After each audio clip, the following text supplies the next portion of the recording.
حضرت ابو ہریرہ رضی اللہ تعالیٰ عنہ سے مروی حضور کا یہ فرمان بھی سنیے جو صحیح بخاری مسلم میں ہے، من صام رمضان ایمانا و احتسابا غفر له ما تقدم من ذنبہ، جو محاسبہ نفس کے ساتھ اور ایمان کے ساتھ روزے رکھتا ہے اللہ تعالیٰ اس کے پچھلے سارے گناہ معاف فرما دیتا، اس کے دامن پہ گناہ کا ایک دھبا بھی باقی نہیں رہتا۔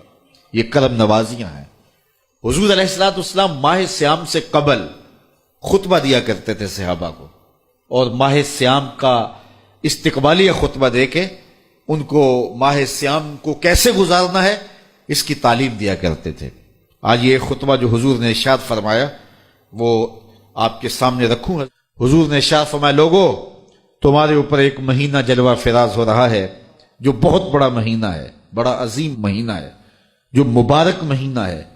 وہ ایسا مہینہ ہے جس کے دامن میں ایک رات ایسی ہے جو 1000 مہینے سے بہتر ہے۔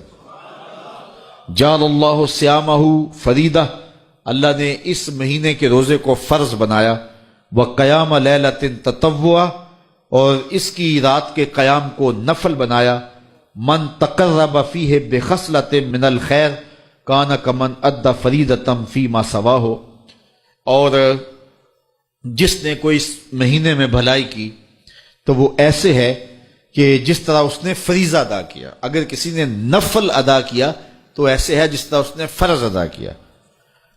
ومن ادی فریدۃ فیہ کان کمن ادی 70 فریدۃ فیما سواہ، اور جس نے اس مہینے میں ایک فرض ادا کیا اللہ تعالیٰ اس کو 70 فرضوں کا ثواب عطا کرے۔ وہ ایسا ہے جس طرح اس نے 70 فرائض ادا کیے۔ وہو شہر الصبر، وہ صبر کا مہینہ ہے۔ والصبر ثوابہ الجنہ، اور صبر کا ثواب جنت ہے۔ وشہر المواسات، ایک دوسرے سے پیار کرنے کا، ہمدردی کرنے کا مہینہ ہے، دکھ بانٹنے کا مہینہ ہے، لوگوں سے محبت کرنے کا مہینہ ہے۔ وشہر یزاد فیہ رزق المومن، یہ وہ بابرکت مہینہ ہے جس میں مومن کا رزق بڑھا دیا جاتا ہے۔ من فطر فیہ صائمہ، جس نے اس مہینے کے اندر افطار کروایا کسی شخص کو، روزہ دار کو، کان لہ مغفرۃ لذنوبہ، اللہ تعالیٰ اس کے گناہ معاف فرما دے گا اور اس کو جہنم کی آگ سے آزاد کر دے گا۔ وکان لہ مثل اجرہ، اور روزہ رکھنے والے کو جتنا اجر ملا روزہ افطار کروانے والے کو بھی اتنا ہی اجر دیا جائے گا۔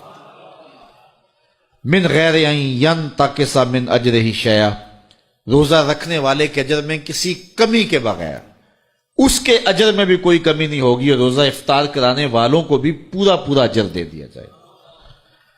قلنا یا رسول اللہ صلی اللہ علیہ وسلم، صحابہ فرماتے ہیں ہم نے عرض کی، اے اللہ کے پیارے حبیب، لیسا کلنا ناجد ما نفطر بہ الصائم، ہم میں سے سارے تو ایسے نہیں ہیں کہ جو روزہ دار کو روزہ افطار کروا سکے، غریب لوگ بھی ہیں، مسکین لوگ بھی ہیں، تو سارے لوگ تو ایسے نہیں ہیں۔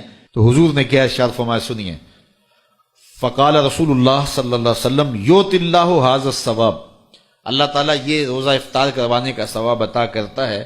من فطر صائما، جو کسی کو افطار کروائے، علی مذقۃ لبن، دودھ کے ایک گھونٹ سے، او تمرۃ، یا ایک کھجور سے، او شربۃ من ماء، یا پانی کے ایک گھونٹ سے۔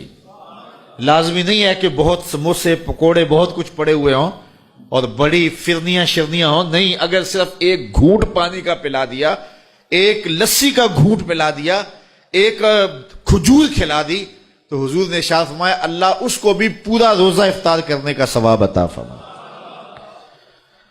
اور آگے فرمایا واشبع صائما، اور جس نے شراب ہو کے کھلایا، اس کو صحیح پوری فل افطاری کروائی، تو اس کا اجر کیا، سقاہ اللہ من حوضی شربۃ لا یظمأ حتی یدخل الجنہ، حضور فرمایا اللہ اس کو حوض کوثر سے جام پلائے گا یہاں تک کہ وہ جنت میں داخل ہو جائے گا، اور جنت میں داخل ہونے تک 50,000 سال کا دن ہوگا، اس کو دوبارہ پیاس بھی نہیں لگے گی۔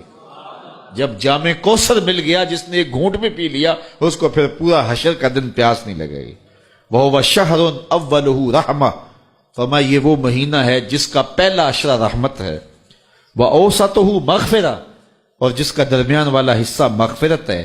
وَآخِرُهُ عِتْقٌ مِّنَ النَّارِ، اور آخری عشرہ جہنم سے آزادی کا پروانہ ہے۔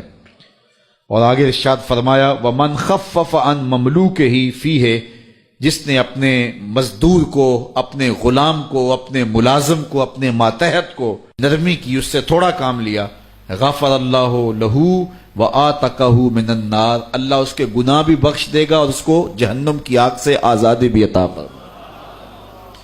تو یہ وہ بابرکت مہینہ ہے جو اللہ کی رحمتوں اور کرم نوازیوں کا نور ہے۔